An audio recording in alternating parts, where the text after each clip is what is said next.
정의기억연대가 운영하는 위안부 피해자 마포쉼터 소장이 숨진 채 발견됐습니다. 정의연 회계 의혹으로 검찰이 마포쉼터를 압수수색한 후 심리적 고통을 호소했다고 정의연은 설명했습니다.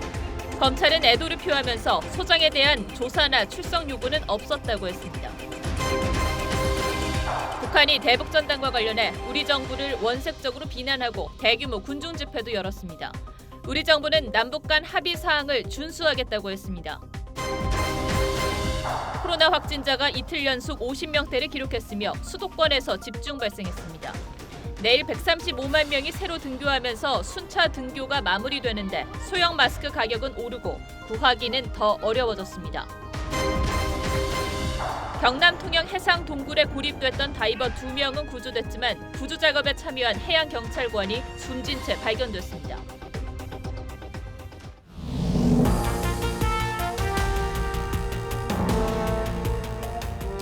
여러분 안녕하십니까? 박정훈입니다. 오늘은 안타까운 소식을 먼저 전해야겠습니다. 정의기억연대가 운영하는 위안부 피해자 쉼터의 소장이 어젯밤 자택에서 숨진 채 발견됐습니다. 일단은 외부 침입 흔적이 없기 때문에 타살은 아니라는 게 경찰 입장입니다. 하지만 정확한 사인을 밝히기 위해 부검을 한다고 합니다.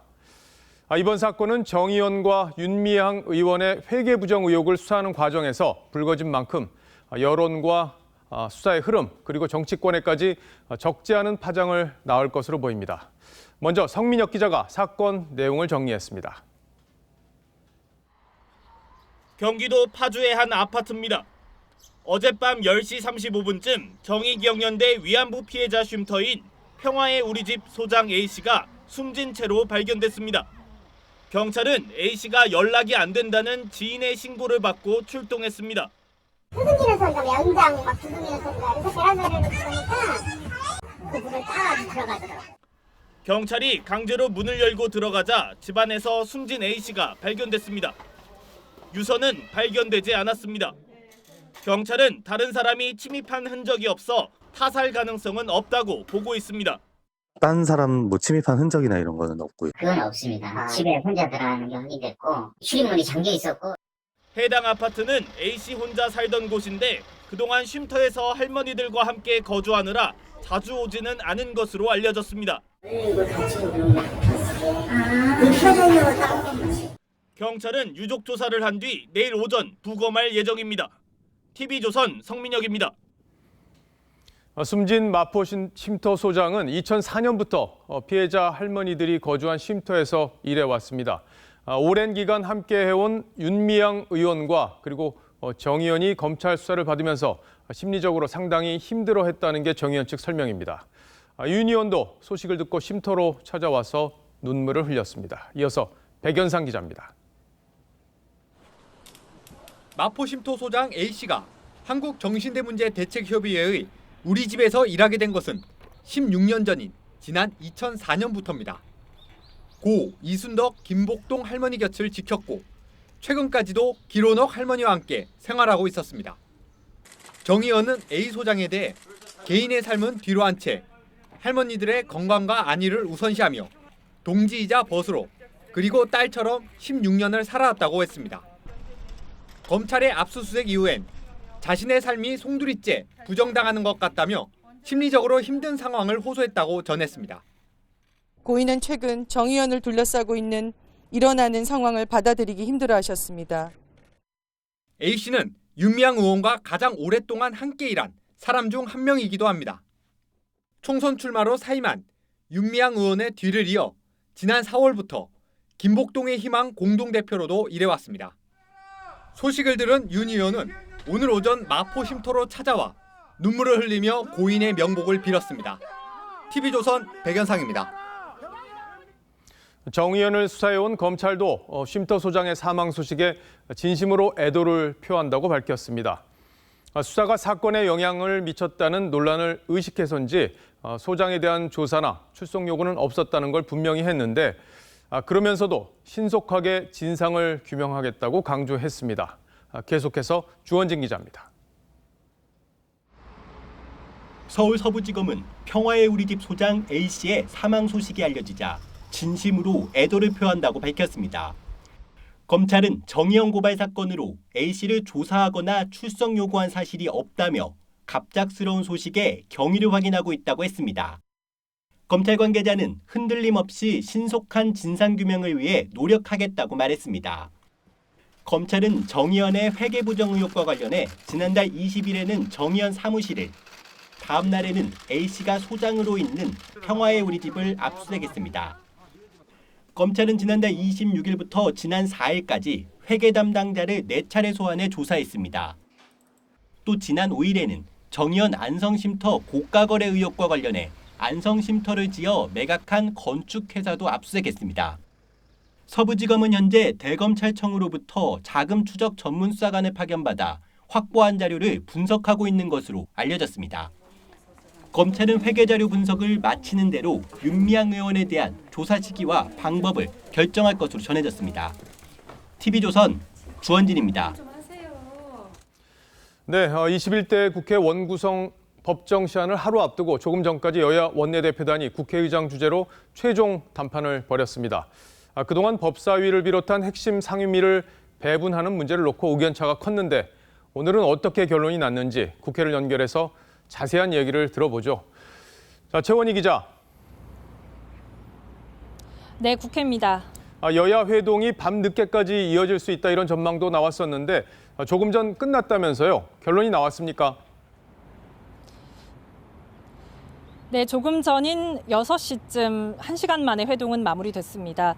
오늘 회동을 주재한 박병석 국회의장과 여야 원내대표단 모두 기자들의 질문에는 별다른 대답을 하지 않은 채 굳은 표정으로 의장실을 빠져나갔습니다.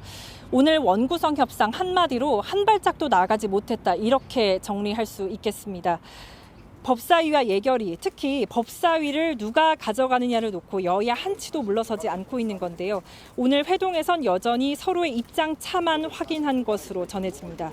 다만 여야 모두 추가 협상의 여지를 남겨둔 만큼 내일 본회의 개최 전에 최종 담판이 이루어질 가능성 없는 건 아닙니다. 내일 협상을 좀 더 해봐야겠지만 이제 협상이 최종적으로 결렬이 되면 민주당이 단독으로 이제 본회의를 열고 또 18개 상임위원장을 다 선출할 수도 있다, 이런 얘기가 나오고 있던데 얼마나 가능성이 있는 이야기입니까? 민주당이 그렇게 압박을 하고 있긴 합니다. 오늘 회동을 주재한 박병석 국회의장은 내일 정오까지 각 당 상임위 선임안을 제출해달라, 이렇게 요청을 했는데요. 통합당이 상임위 선임안을 내지 않으면 박 의장이 임의로 통합당 상임위원들을 선임할 수 있습니다. 만약 여야 합의 없이 내일 본회의를 개최하고 표결을 진행할 경우 자연히 177석을 가진 민주당이 18개 상임위원장을 모두 가져갈 가능성도 있습니다. 다만 어디까지나 법대로 따지면 그렇게 될 수 있다는 거고요. 지난 5일 반쪽 개원에 이어서 상임위 구성까지 단독으로 할 경우 여당도 정치적 부담을 지게 됩니다. 18대 국회 때도 당시 김영호 국회의장이 원구성 강행을 시사하기도 했지만 여야가 88일이나 걸려서 결국 합의를 이뤄낸 바 있습니다. 박병석 의장이 내일 본회의를 소집하지 않고 여야 합의가 이뤄질 때까지 협상 시한을 늘려줄 가능성도 있습니다. 지금까지 국회에서 전해드렸습니다. 보신 대로 여야의 이번 다툼의 핵심에는 모든 법안 처리의 관문인 법사위, 이걸 누가 가져가느냐, 이런 문제가 있습니다. 여야가 바뀔 때마다 말까지 바꾸면서 자기 몫이라고 주장을 했었는데 여야가 얼마나 낯두꺼운 모습이었는지 홍현주 기자가 그 장면들을 찾아봤습니다. 17대 국회 때 152석을 얻은 열린우리당은 한나라당에 법사위원장을 양보했습니다. 이때 생긴 관행으로 18대 국회 때는 야당이 된 통합민주당이 법사위원장을 차지했습니다. 19대 때 여당인 새누리당이 국회 정상화를 명분으로 법사위를 가져가겠다고 나서자 국회를 정상 운영할 수 있도록 하기 위해서 법사위원장을 새누리당이 맡아야 한다. 민주통합당은 견제와 균형을 위해 야당이 맡는 게 맞다고 반발했습니다. 집권 여당은 그 법사위를 장악하게 되면 검찰이나 법원에 영향력을 행사할 수 있다는 우려를 충분히 가질 수 있다. 민주당에선 18개 상임위장을 다 가지는 게 총선 민의라는 주장도 나오는데 과거 야당 시절엔 의회 독재라고 비판했습니다. 몇 되지도 않는 야당 몫의 상임위원장까지 독식해서 의회 독재를 꿈꾸는 것 것입니까? 통합당은 여당의 법사위 권한 축소 주장에도 반발합니다. 또 체계 자구 심사권을 없앤 법사위를 둔다든지 하는 경우에는 저희들은 도저히 묵과할 수도 없고.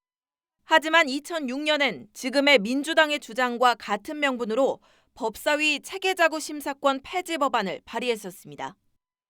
입장이 바뀌면 과거 자신들의 말과 모순되는 주장들을 쏟아내는 게 우리 정치의 현실입니다.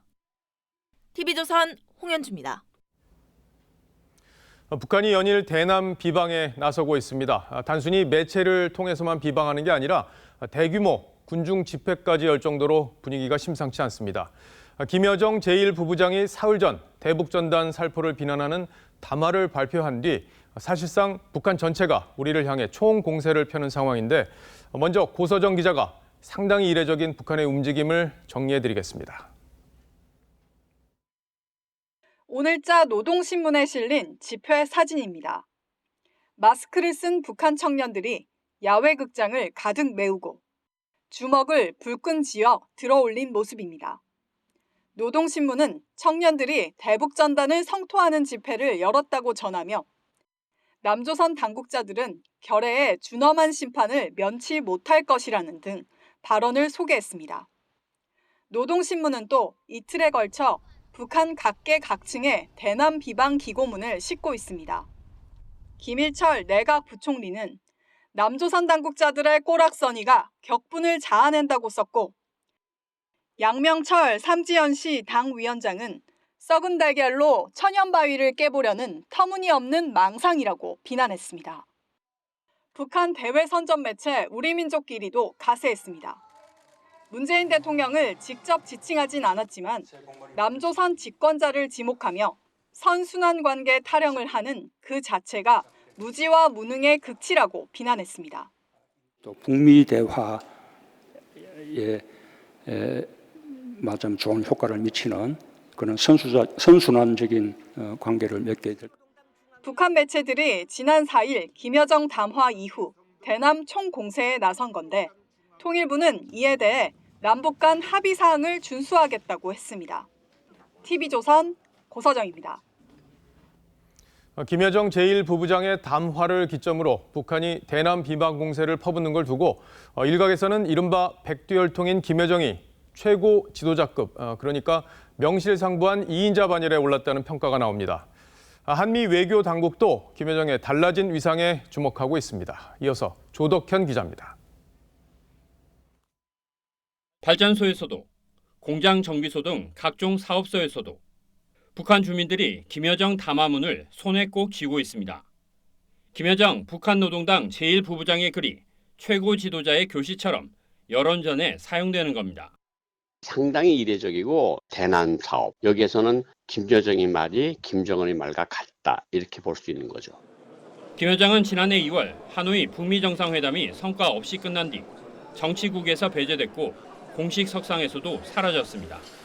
그러다 지난 4월 정치국으로 복귀했고 김정은 위원장이 건강 이상설을 불식시키며 20일 만에 재등장한 지난달 2일 다시 오빠의 곁을 지켰습니다.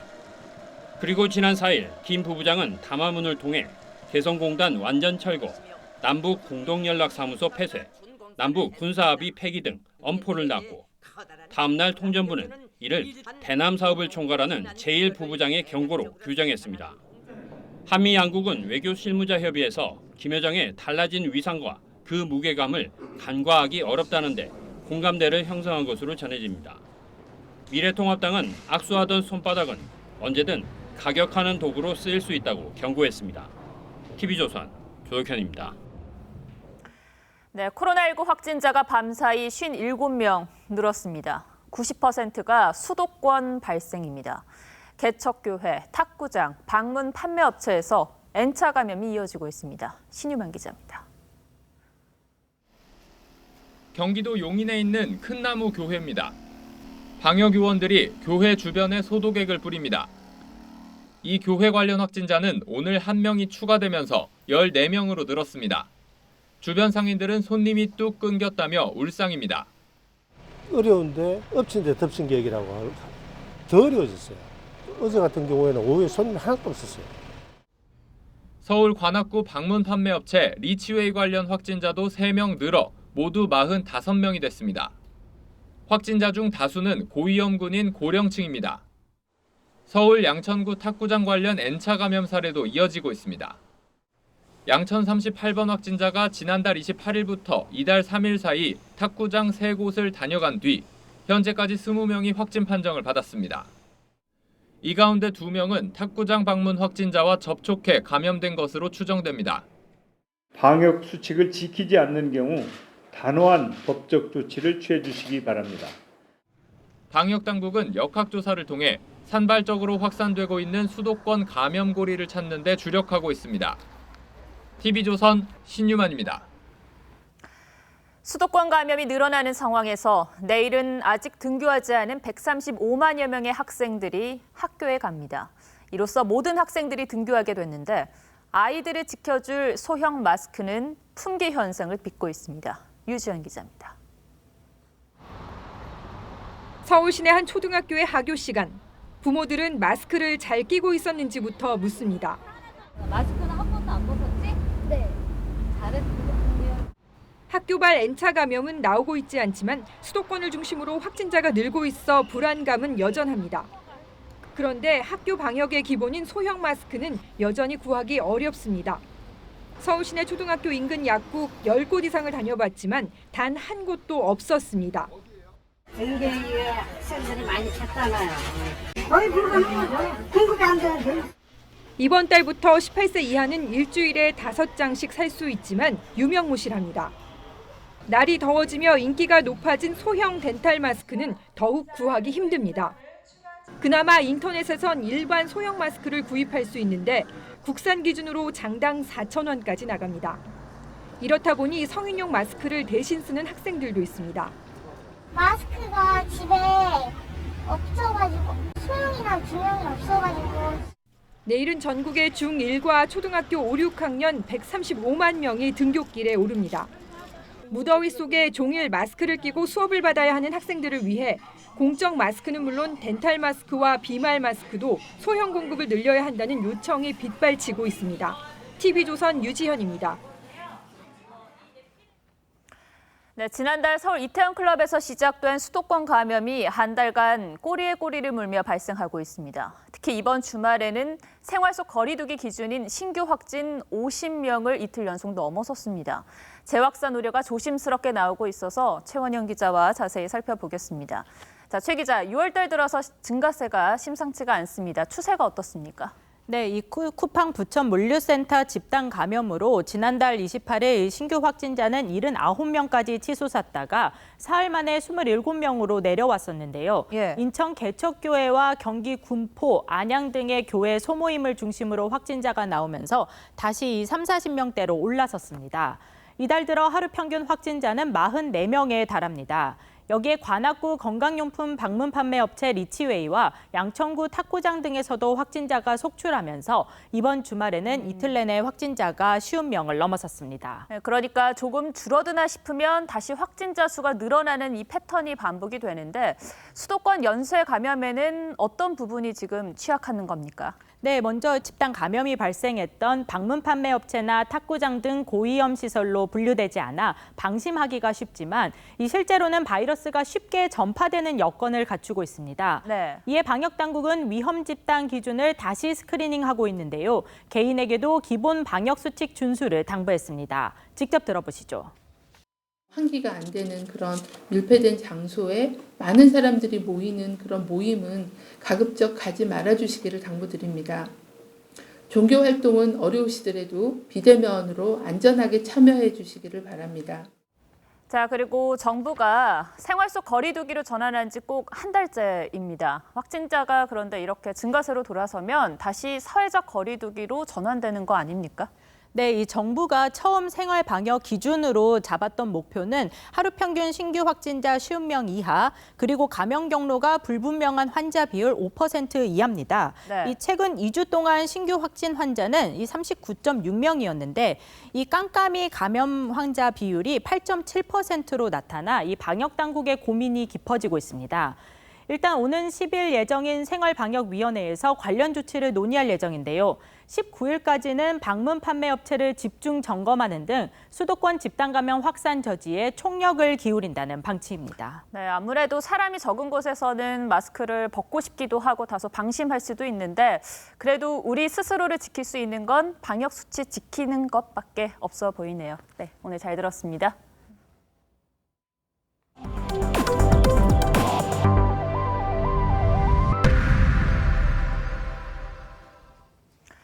네, 요즘 코로나19로 휴가 계획 못 세우겠다는 분들 많으시죠. 이 때문에 여행업계는 고사 직전입니다. 최대 성수기인데 패키지 여행 예약이 99% 감소. 그러니까 예약이 거의 없는 겁니다. 이태영 기자가 여행업계 상황을 취재했습니다. 텅 빈 공항에 안내 로봇만 덩그러니 놓여 있습니다. 여름휴가 성수기 시즌이지만 공항 여행사 창구에는 직원 한 명 없이 황량한 분위기만 맴돕니다. 여행업계는 고사 직전입니다. 여행 성수기인 6월에서 8월 대형 여행사의 패키지 예약률은 99% 이상 급감했습니다. 일이 없다 보니 여행사 직원 대부분은 휴직 상태입니다. 제로에 가깝다고 보시면 돼요. 아예 없다고 보시면 돼요. 상품이나 영업 쪽에서 근무하시는 분들은 90% 이상 지금 휴직 중. 하늘길이 막힌 데다 해외 방문 후 2주간 자가격리도 해야 하는 상황. 여기에 외교부가 전 세계 모든 국가를 특별 여행주의 국가로 지정하고 있고 해외 184개 나라도 한국인 입국을 제한하고 있어 여행객이 늘어날 기미는 없습니다. 사정이 이렇다 보니 아예 문을 닫는 여행사도 늘었습니다. 올해 들어 폐업을 신고한 여행사는 모두 315개, 하루 2곳 넘게 문을 닫고 있습니다. 2분기 전망도 암울합니다. 국내 여행사들의 2분기 매출 전망은 지난해 대비 70% 이상 줄어들 것으로 예상됩니다. 정부의 고용유지 지원금을 신청한 여행사는 모두 6,000곳. 지원금 지급이 끝나는 오는 9월 이후 여행사들이 연쇄 붕괴될 거란 우려가 커지고 있습니다. TV조선 이태영입니다.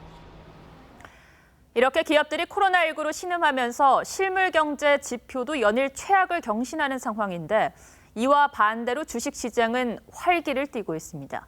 딱히 갈 곳을 찾지 못한 시중 자금이 증시로 몰리면서 유동성의 힘으로 밀어올리는 화랑 증시인데요.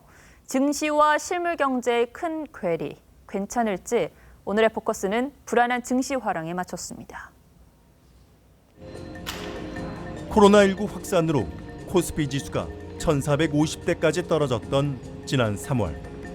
놀란 외국인 투자자들이 연일 국내 주식을 팔아치웠지만 개인 투자자, 이른바 동학개미들은 빚까지 내며 주식을 쓸어 담았죠. 결과는 어땠을까요? 주가지수가 최저점이던 3월 19일 이후 이달 5일까지 개인이 가장 많이 사들인 코스피 10개 종목의 평균 수익률은 66.5%로 집계됐습니다. 소위 동학개미 운동의 승리라고 불릴 만하죠. 코로나 지속의 부작용보다 바이오 종목 기대감을 우선시하듯 증시 변수 중 어두운 면보다 밝은 면을 주목하는 추세가 이어지는 겁니다. 하지만 기업 실적은 처참합니다. 올 1분기 코스피 상장사 3곳 중 한 곳이 적자를 냈고 영업이익은 30% 급락했습니다. 2분기에는 국내 제조사 상위 30곳의 영업이익이 1년 전보다 25% 줄어들 전망입니다. 고용은 거의 외환위기 수준입니다. 4월 취업자 수는 21년 2개월 만에 가장 큰 폭으로 감소했습니다. 소비자 물가는 8개월 만에 다시 마이너스로 돌아서며 디플레이션 우려까지 나옵니다. 추락하는 실물 경제와 상승하는 주식 시장의 괴리가 그만큼 커지는 겁니다. 실물 경제에다가 이제 좀 살아날 거다라는 기대감으로 증시가 상승을 했지만 여기서 이제 리스크가 만약 커진다라고 하면은 이런 괴리로 인해서 다시 증시가 큰 폭으로 하락할 수 있는 부작용이 있기 때문에 증시 상승은 세계적인 현상입니다. And the market went through it, finished very, very high, almost, I guess, around 900 points up. And our stock market is booming and our jobs are booming. 그 배경에는 불어난 유동성이 있죠. 연방준비제도의 전례 없는 돈풀기를 디딤돌 삼아 뉴욕 증시는 코로나도 시위 격화도 아랑곳하지 않고 급등세를 타고 있습니다. 증시 화랑은 0%대 초저금리와도 맞물려 있습니다. 쥐꼬리 이자에 투자처를 찾지 못한 부동자금은 사상 처음으로 1,100조 원을 넘어섰고 증권사 고객예탁금은 45조 원을 넘어서 코로나 발생 이전의 2배로 늘어났습니다. 이렇게 증시는 이례적 강세를 보이고 있지만 실물 경제와 너무 거리가 벌어진 것 아니냐는 우려가 엄습하는 순간 주가는 언제든 횡보나 하락으로 돌아설 수 있다는 점은 유념해야 한다는 지적입니다. 뉴스7 포커스였습니다. 네, 경남 통영 앞바다에서 스킨스쿠버를 하던 2명이 높은 파도에 떠밀려 동굴에 고립됐습니다. 다행히 11시간 만에 구조됐는데 안타깝게도 이들을 돕던 해경 1명이 실종됐다가 숨진 채 발견됐습니다. 이성진 기자입니다.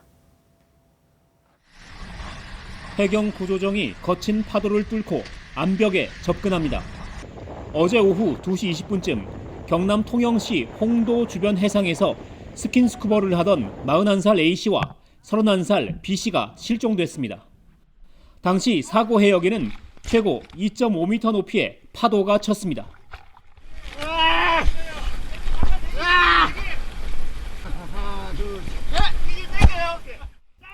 다행히 A씨와 B씨는 실종 지점 주변의 동굴에서 고립 11시간 만인 오늘 오전 1시 50분쯤 구조됐습니다.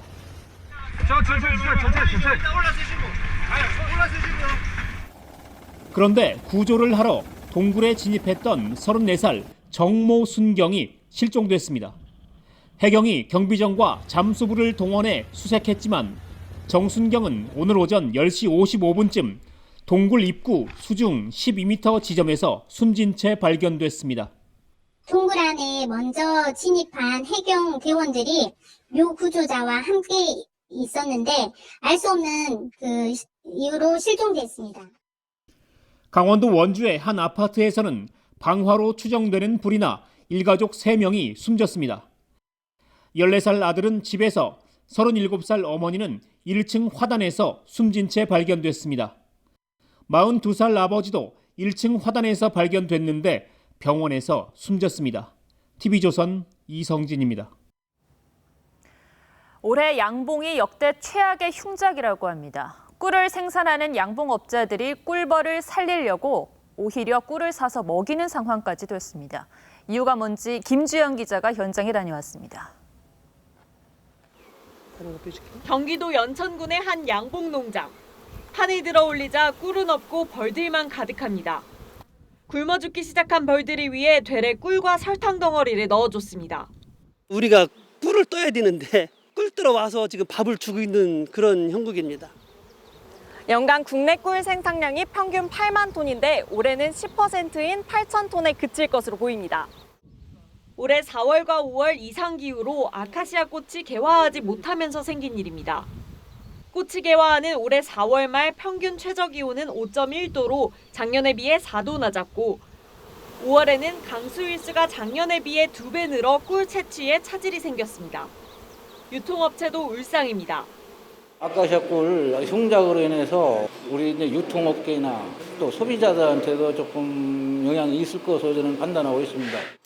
양봉 농가를 더욱 한숨 짓게 하는 건 양봉업은 다른 농산품과 달리 자연재해 보상을 받을 수 없다는 겁니다. 안정 자금이라든가 아니면 사료를 좀 지원해 준다든가 이렇게 해서 우선 급한 대로다 좀 들이 생계를 유지하고 벌을 먹여 살릴 수 있는 그런 좀 조치가. 정부는 올해가 이례적인 흉작인 점을 감안해 정확한 양봉 생산량을 조사한 후 보상 가능 여부를 판단하겠다는 입장입니다. TV조선 김주영입니다. 네, 다음 뉴스입니다. 미 전역에서는 주말인 어제 흑인 남성 사망에 항의하는 역사상 최대 규모의 시위가 열렸습니다. 코로나 바이러스도 두렵지 않았는지 시민들은 다닥다닥 붙어서 자신들의 뜻을 밝혔습니다. 송무빈 기자입니다. 수도 워싱턴 DC에 수만 명이 모였습니다. 시민들은 트럼프 대통령과 경찰이 유죄라고 외칩니다.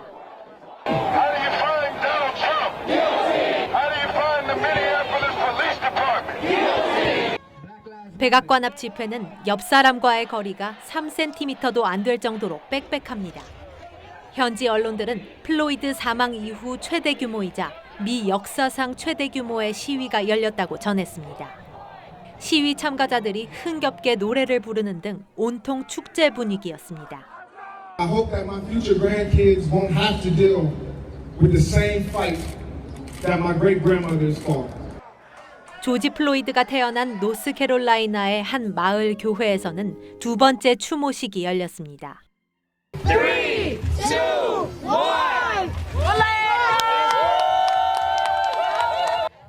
플로이드의 고향 미니애폴리스에서는 주민들이 색색의 풍선을 날렸습니다.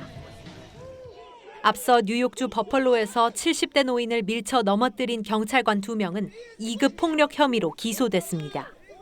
시카고에서는 쇼핑몰 주차장에서 20대 흑인 여성의 목을 눌러 체포한 경찰관이 해고되는 등 시위 진압 과정에서 폭력을 행사한 경찰들의 징계가 잇따랐습니다. 민주당은 목 누르기 금지 등을 담은 경찰 개혁안을 내놨습니다. TV조선 송무빈입니다. 11월 3일 치러지는 미국 대선의 대진표가 최종 확정됐습니다. 공화당 후보로 나서는 트럼프 대통령에 맞서 민주당에서는 조 바이든 전 부통령을 후보로 선출했습니다. 아직 선거가 5달이나 남아있어서 결과를 점칠 수는 없지만 주요 경합주에선 바이든이 앞서는 결과들이 나오고 있습니다. 박소영 기자입니다. 경선 3수 끝에 조 바이든 전 부통령이 민주당 대선 후보로 확정되면서 트럼프 대통령과의 맞대결이 성사됐습니다. 트럼프 대통령은 코로나19 위기에서 미국을 구할 사람은 자신뿐이라며 경제 회복을 돌파구로 내세웁니다. This is outstanding what's happened today, and this leads us on to a long period of growth. We'll go back to having the greatest economy anywhere in the world. 바이든은 흑인 사망 시위 진압 과정에서 여론과 동떨어졌던 트럼프의 약점을 파고듭니다. 특히 고용 증가를 두고 조지 플로이드에게도 좋은 날이라고 한 발언은 직격탄을 던졌습니다. For the president to try to put any other words in the mouths of George Floyd, I frankly think is despicable. 코로나19 대응 실패와 경기 침체에 인종차별 이슈까지 불거지면서 트럼프의 지지율은 하락세를 보이고 있습니다. 최근 여론조사 결과 경합주 6곳에서도 바이든이 트럼프를 근소한 차이로 앞선 것으로 나타났습니다. 다만 2016년에도 민주당 힐러리 후보가 여론조사에선 이기다가 투표에서 패배한 만큼 실제 선거 결과는 아직 예측하기 힘들다는 전망이 나옵니다. TV조선 박소영입니다.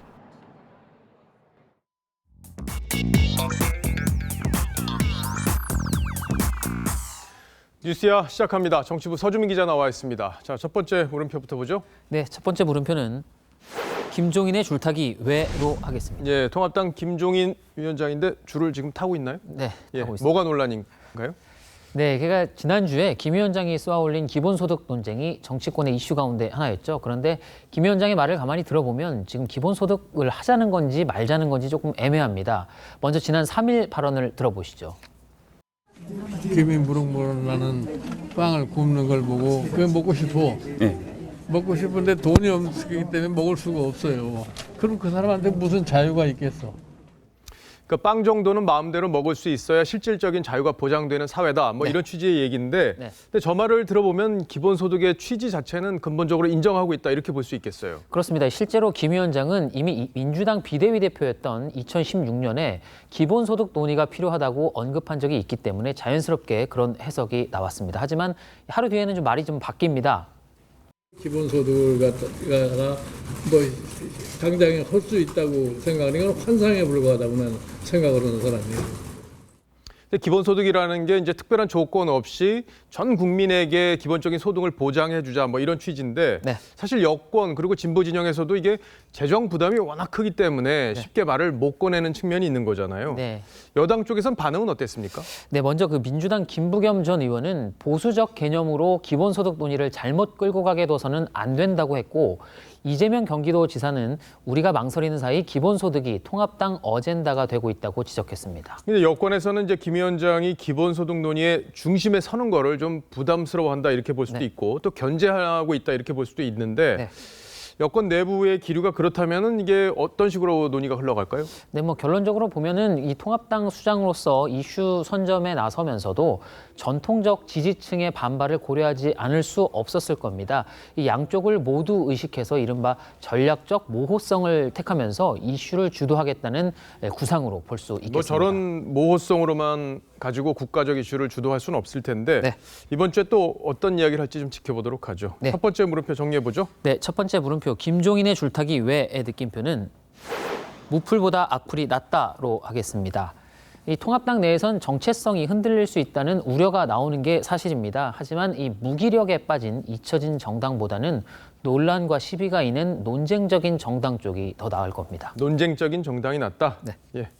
자, 다음 물음표로 가보죠. 네, 두 번째 물음표는 이낙연의 막걸리 한 잔으로 했습니다. 예, 미스터 트롯의 스타 영탁 씨가 불렀던 노래죠. 막걸리 한 잔. 그래서 제목을 따왔군요. 자, 이제 이낙연 의원이 막걸리 애호가다 이건 좀 알려져 있는 사실이잖아요. 네. 오늘도 한 잔 한다면서요. 네, 이 의원의 그 지역구죠. 이 종로의 한 막걸리집에서 언론인 출신 민주당 의원들과 비공개 막걸리 만찬 회동을 갖습니다. 이 참석자들은 동료 선후배끼리 가볍게 막걸리 한 잔 마시는 자리라고 설명하고 있지만 상황이 지금 상황인지라 당권 도전을 위한 당내 기반 다지기로 보는 시각이 많습니다. 근데 이 의원이 이제 당대표 출마하는 거는 뭐 기정사실화 이제 했고 그걸 놓고 이제 당내에서 여러 가지 말들이 나오고 있는데 이제 당권 주자들 입장에서는 본격적으로 이제 견제를 하고 있는 거죠. 그렇습니다. 이 김두관 의원은 이 대권 주자가 7개월짜리 당권에 나서는 건 선택지가 아닌 것 같다고 했고 말씀하신 대로 진짜 당권 주자죠. 홍영표 의원은 대권 주자가 당권 경쟁에 뛰어드는데 다수가 우려한다고 했습니다. 그러니까 대권, 당권 이런 주자들 또 친문 쪽에서 있는 분들이 또 더 강하게 견제를 한다 이렇게 볼 수 있겠군요. 네. 자, 그런데 관심은 저런 견제가 아니라 이제 친문 진영 전체가 정말 이낙연 의원을 어떤 시각으로 바라보고 있느냐, 본질이 뭐냐 이 부분이거든요. 네, 그 86 또 그리고 친문 세력이 주축이 된 그 60명이 넘는 당내 최대 모임이죠. 더 좋은 미래도 대권 주자의 전대 출마에 부정적인 의견을 내놨습니다. 그래서 일각에서는 이 친문 진영이 견제에 나섰다는 해석이 있었는데 하지만 이 모임엔 또 다른 당권 주자인 우원식 의원이 소속돼 있습니다. 예, 그러니까 뭐 친문 다수가 지금 견제하는 건 아니고 일단 대권 당권 주자들이 명분을 내세워서 자신의 입지를 좀 다져가고 있다 이렇게 볼 수 있겠군요. 네. 자, 두 번째 물음표도 정리해보죠. 네, 두 번째 물음표 이낙연의 막걸리 한 잔의 느낌표는 저수지만큼은 마셔야로 하겠습니다. 뭐 이낙연 의원은 평소 이 저수지 몇 개는 마셔야 한다고 할 정도로 막걸리를 좋아하는 것으로 알려졌죠. 이제 막 이 당에 복귀했기 때문에 견제를 이겨내고 또 대선 후보까지 되려면 이번 한 잔만으로는 쉽지 않을 것 같습니다. 한 잔만으로는 어렵고 뭐 많이 마셔야 될 거다. 예. 오늘 막걸리 회동에서 어떤 얘기가 오고 갔는지 서 기자가 또 잘 취재해 주시기 바랍니다. 잘 들었습니다. 지금까지 서주민 기자였습니다.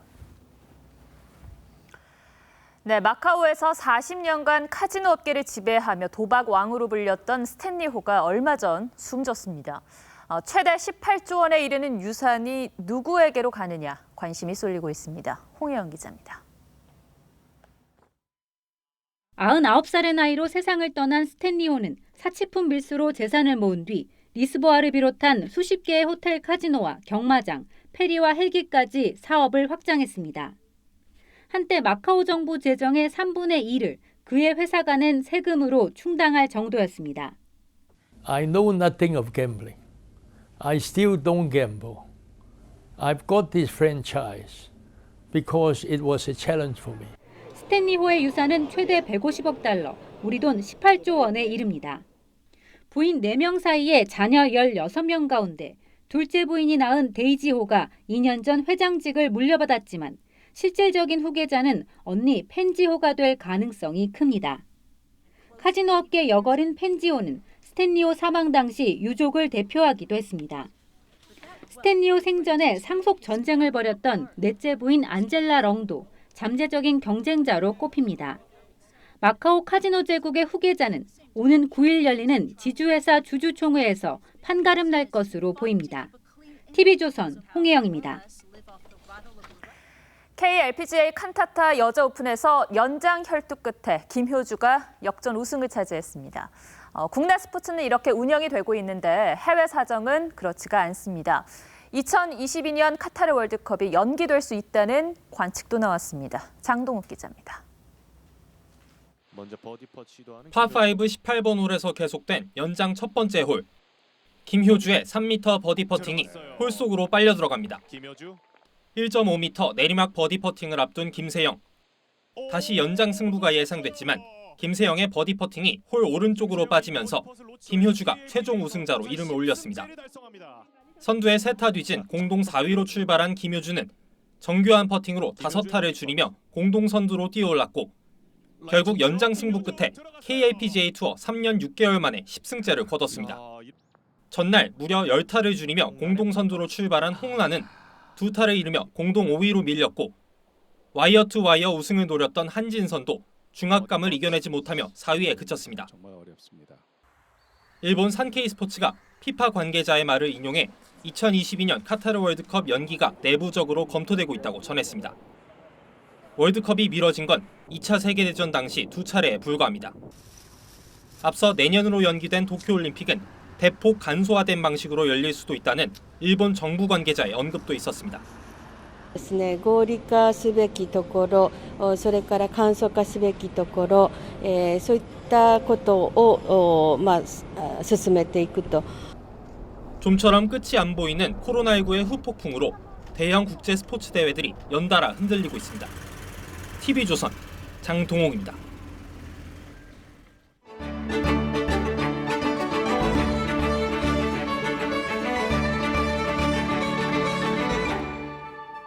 농구공을 패스하는 학생들 가운데 유유히 들어오는 검은 고릴라. 우리의 시선을 잡아끌죠. 하지만 이 영상을 보여주기 전에 흰 옷을 입은 사람들이 패스하는 횟수를 세어보라고 했더니 거기에 집중하느라 절반 이상이 이 고릴라를 보지 못했다고 합니다. 이 유명한 실험에서 확인된 건 보고 싶은 것, 그리고 보려는 것만 보는 인간의 습성입니다. 어제 현충일 추념식에 참석한 천안함 유족 윤미연 씨입니다.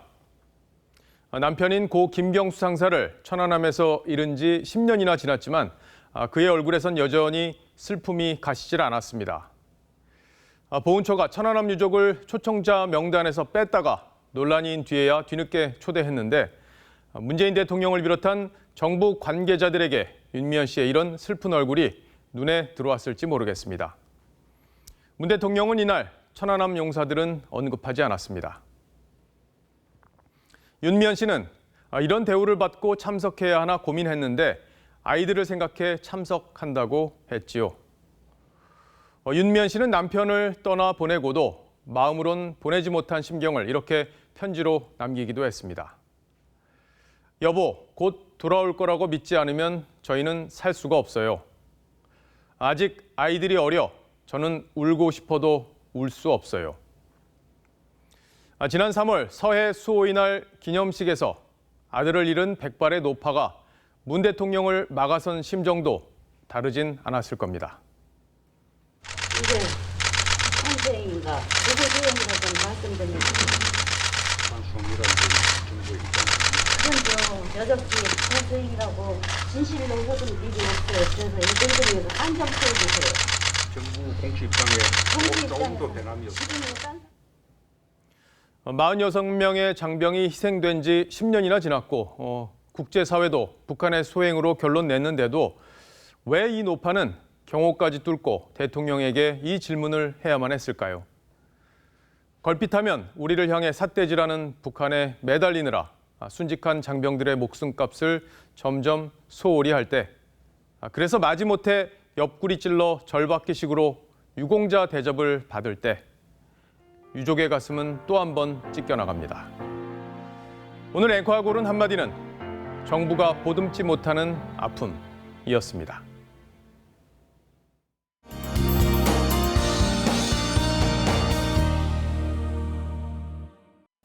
내일은 오늘보다 더 더워지겠습니다. 충북과 경북 지역은 폭염주의보가 다시 내려질 텐데요.